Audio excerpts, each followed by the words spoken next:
Good morning, शुभ सकाळ. कसे आहात? बघा, जेव्हा सगळं संपून गेलं आहे असं आपल्याला वाटतं, तीच खरी वेळ असते नवीन काहीतरी सुरू करण्याची, स्वतःचं आपलं कस वापरण्याची, स्वतःच्या क्षमतांना ओळखण्याची आणि आपले ध्येय किंवा आपलं स्वप्न पूर्ण करण्याची. कारण बघा, जीवनातील प्रत्येक समस्या ही वाहतुकीतील लाल दिव्याप्रमाणे असते. आपण थोडा वेळ जर प्रतीक्षा केली तर सिग्नल हिरवा बनतो आणि सर्व मार्ग सापडत जातात. शांत राहून निरीक्षण करायला शिकायला हवं आणि प्रत्येक गोष्टीवर उत्तर देणं काही गरजेचं नसतं. तर त्यासाठी आपण शांत राहायचं, निरीक्षण करायचं आणि आपल्या कामावर, म्हणजे आपलं काम आहे मिशन MPSC आपण आता सुरू केलं आहे, तर आपलं काम आहे अभ्यास करणे आणि अभ्यास आत्मसात करणे. त्यामुळे इतर गोष्टीकडे किंवा याचं त्याचं सगळ्यांचं उत्तर देण्यामध्ये जायचं नाही, आपल्या अभ्यासावर लक्ष केंद्रित करायचं. मी आज सकाळी उठली आणि सकाळी रोजचंच रुटीन हे असतं की सकाळी उठायचं, आपलं स्वतः फ्रेश व्हायचं, नंतर पाणी वगैरे पित आपलं प्रश्नपत्रिका वगैरे बघून नंतर अभ्यासाला सुरुवात करायची. तर मी आता भूगोलाचा अभ्यास सुरू केलेला आहे आणि भूगोलाच्या अभ्यासामध्ये मी आधी पाणी पित असतानाच आपलं प्रश्नपत्रिका आहे तर त्यातले काही प्रश्न आहे ते बघितली, कोणत्या या टॉपिकवर वगैरे आले आहे ते मी त्यामध्ये लिहून म्हणजे काढलेली आहे. आणि नंतर मग मी आपलं इयत्ता 5वीचं जे आपलं भारताचं भूगोल म्हणजे दिलेलं आहे ते भारत, पृथ्वी वगैरे अक्षांश, रेखांश वगैरे पण आहे त्याच्यामध्ये, हवामान, जीवावरण, असं छोटे छोटे टॉपिक आहेत ज्यावर म्हणजे खूपदा म्हणजे आयोगाने प्रश्न विचारलेले आहेत. त्या पुस्तकातून खूपदा प्रश्न आलेले आहेत म्हणून मी व्यवस्थित वाचून घेतलेली आहे. तर जे काल वाचली होती त्याचं रिव्हिजन केली आणि नंतर मग उरलेले 3 चॅप्टर मी म्हणजे पूर्ण केले आहे आज. आणि त्यातील मी एक छोटासा भाग तुम्हाला यामध्ये रिव्हिजन म्हणजे थोडंसं सांगितलंसुद्धा आहे. पुढे अजून जेव्हा व्हिडिओ बघत जाल पुढे तेव्हा त्यामध्ये तुम्हाला दिसेल. कारण कसं, जर तुम्हाला भूगोलाचा अभ्यास करायचा आहे आणि नव्याने सुरुवात करायची आहे तर तुम्ही भूगोलाचा अभ्यास कसा करायचा, तर मी आता कसं कंबाईंड पूर्वचा अभ्यास सुरू केलेली आहे.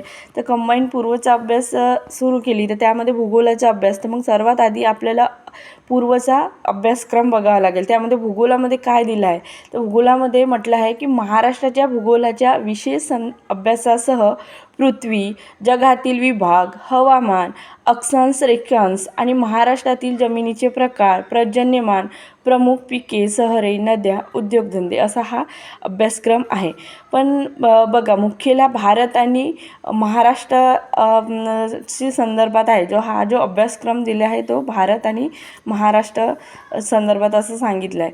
आणि आता आपण 2023चं जर पेपर बघितलं त्यामध्ये भारतावर म्हणजे जसं अभयारण्य वगैरे आहे किंवा इतर जे काही आहे तर त्याच्यावर म्हणजे भारतावर जास्त प्रश्न आलेले आहे.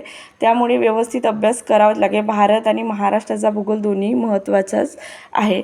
अभ्यासक्रम बघून झाल्याच्या नंतर आपण आयोगाचे जे पेपर आहे ते पेपर बघायचं, म्हणजे प्रश्नाचं ॲनालिसिस करायचे आणि ते स्वतः करायचं. बरं, स्वतः केल्यामुळे कसं आपल्याला म्हणजे विचार करायला वेळ मिळतो की हा प्रश्न कोणत्या टॉपिकवर आला, तो कसा आला, मग उरलेले 4 पर्याय आहेत तर मग त्या 4 पर्यायावरून काही प्रश्न बनतो का, अशा पद्धतीने आपण बघू शकतो आणि आपलं रिव्हिजन पण व्यवस्थित होत असते.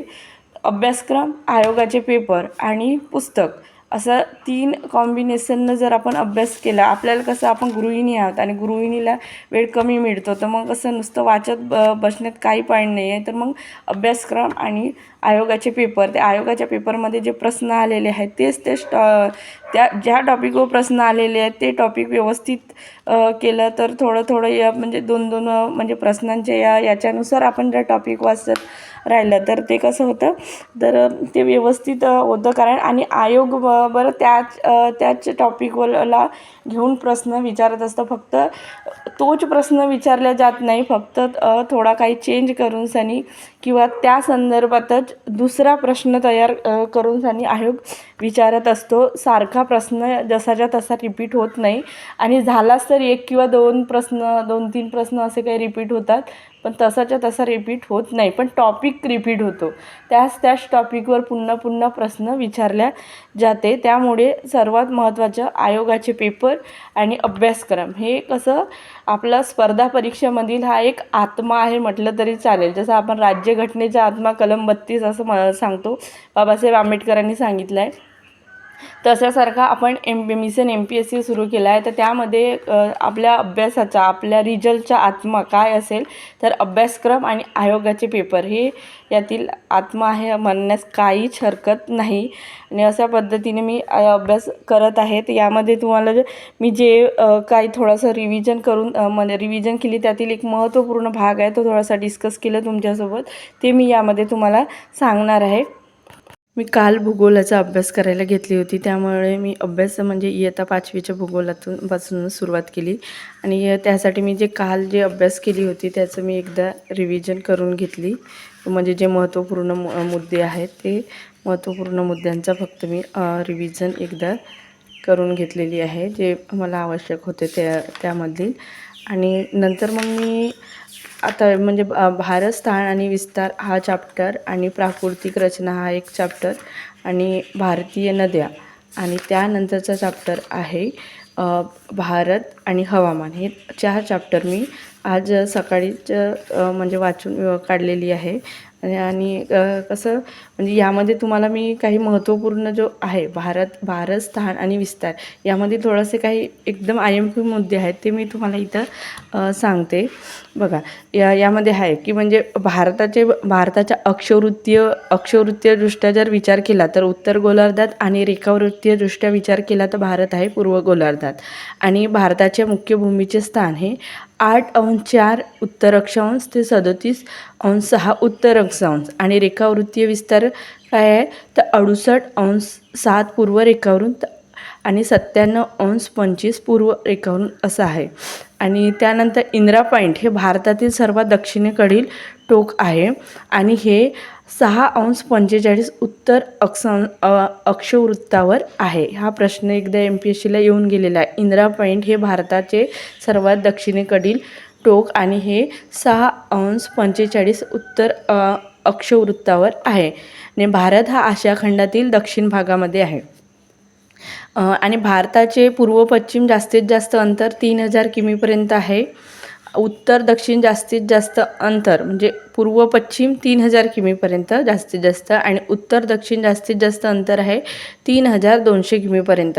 आणि भारताच्या पूर्व पश्चिम विस्तार हा मध्यभागी जास्त आहे, आणि उत्तरेस आणि दक्षिणे विस्तार हा कमी होत गेलेला आहे. म्हणजे काय तर पूर्व पश्चिम विस्तार हा भारताच्या मध्यभागी जास्त आहे, आणि उत्तर दक्षिण हा कमी आहे. तर भारताच्या दक्षिण भाग हा तिन्ही बाजूनी समुद्राने वेढलेला आहे. तिन्ही बाजूला काय आहे तर समुद्र आहे, आपलं तिन्ही बाजूला समुद्र आहे. आणि म्हणून याला भारताचे द्वीपकल्प म्हणतात. त्या तिन्ही बाजूला समुद्र आहे भारताच्या, त्यामुळे याला काय म्हणतात द्वीपकल्प म्हणतात. आणि भारताचे जर क्षेत्रफळाच्या दृष्टीने विचार केला तर भारताचे क्षेत्रफळ किती आहे तर 32,87,263 चौरस किलोमीटर हे भारताचे क्षेत्रफळ आहे. आणि क्षेत्रफळाच्या बाबतीत भारताचा 7वा क्रमांक लागतो. आणि भारताला एकूण भूसीमा किती लागलेली आहे भूसीमा, तर ते भारताला एकूण भूसीमा हे 15,200 किमी लांबीची भूसीमा लाभलेली आहे भारताला. आणि म्हणजे सागर किनारा म्हणजे त्यामध्ये मुख्य भूमी आणि सागरी बेट मिळून 7,517 किमी लांबीचा सागर किनारा लाभलेला आहे.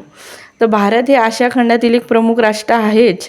आणि याच्या भारताच्या जो पूर्व भाग आहे इथं बंगालचा उपसागर आहे, दक्षिणेला हिंदी महासागर आहे, पश्चिमेला अरबी समुद्र आहे, आणि इकडं वायव्य भागामध्ये काय पाकिस्तान आणि अफगाणिस्तान आहे वायव्य भागामध्ये. आणि भारताचा जो उत्तर भाग आहे त्यामध्ये चीन, नेपाळ आणि भूटान आहे, आणि पूर्वेला आहे बांगलादेश, म्यानमार, आणि त्यानंतरचा भाग येतो आग्नेय. तर भारताच्या आग्नेयेला इंडोनेशिया आहे, आणि भारताच्या दक्षिण हिंदी महासागरामध्ये श्रीलंका आणि मालदीव, दक्षिणेला श्रीलंका आहे आणि मालदीव आहे. हा इथं मालदीव हे आहे दक्षिणेला समुद्रामध्ये, आणि आपल्या इकडे आग्नेय दिशेला आग्नेय दिशेला काय आहे तर इंडोनेशिया आहे. आग्नेय दिशेला इंडोनेशिया दिसलं नाही वाटतं. हां, आग्नेय दिशेला इथं इंडोनेशिया आहे आणि दक्षिणेला श्रीलंका आणि मालदीव आहे. असे हे महत्त्वपूर्ण मुद्दे होते जे एक्झामला येऊ शकतात, म्हणून यामध्ये मी सांगितले. आज मला 5वीचं जे पुस्तक आहे हे पूर्ण करायचं आहे आणि आता 1 तास उरलेला आहे, होऊन जाईल आज सकाळचा अभ्यास एवढाच. नंतर मग मला दुपारी चालू घडामोडी आणि थोडं काही मॅथचे प्रश्न करायचे आहेत आणि त्यानंतर मी आयोगाचे पेपर आहे त्यामधील प्रश्न वाचणार आहे. ओके. जर तुम्ही गृहिणी असाल किंवा नोकरी करत असाल किंवा तुम्हाला अभ्यासाला वेळ कमी मिळत असेल, तर तेव्हा जे आपल्याला सकाळचे ते 3-4 तास मिळतात त्यावेळेला आपण काय करायला नको, तर आपल्याला MCQ म्हणजे बहुपर्याय प्रश्न सोडवायला नको, अंकगणित, बुद्धिमत्ता तेव्हा करायला नको, ग्रुप डिस्कशन करायला नको, नोट्स तयार करायला नको किंवा वर्तमानपत्र पण वाचायला नको. कारण तो म्हणजे आपला चांगला वेळ असतो आणि त्यासाठी आपल्याला स्कोरिंग विषय आहे तर तो आपल्याला पूर्ण करायचे आहेत. तर या 5 वेळामध्ये काय करावं, तर जे म्हणजे वाचन करायला पाहिजे. जे आपले 5-6 विषय आहेत ते आपल्याला वाचायला पाहिजे आणि त्यामध्ये अंडरलाईन करायचं, रिव्हिजन करायचं आणि नवीन जो जनरल स्टडी आहे तो आपल्याला यामध्ये म्हणजे वाचायला पाहिजे. जेव्हा आपल्याला म्हणजे डिस्टर्ब होऊ शकते किंवा वेळ आपला क्वालिटी नाही आहे, कोणीतरी म्हणजे काहीतरी TV बघत आहे किंवा असं घरात बाळ आहे आणि आपल्याला त्याच्यासोबत खेळायचं वगैरे आहे, म्हणजे तो खेळतो आपल्यासोबत, तर त्यावेळेला आपण MCQ सोडवू शकतो. वर्तमानपत्र थोडं म्हणजे मुद्दे वाचू शकतो त्यामध्ये जे आपल्या अभ्यासाशी संदर्भात आहे. ते करंटचे व्हिडिओ बघू शकतो आपण यूट्यूबला वगैरे. चालू घडामोडीची मॅगझिन वाचू शकतो किंवा आवश्यक असले आपण नोट्स पण काढू शकतो. आणि जर आपण म्हणजे ट्रेन वगैरेनी प्रवास जर करत असेल तेव्हा आपण MCQ प्रॅक्टिस वगैरे करू शकतो किंवा इंटरनेटचा वापर करूनसुद्धा आपण तिथून अभ्यास करू शकतो. हा व्हिडिओ इथं संपवते.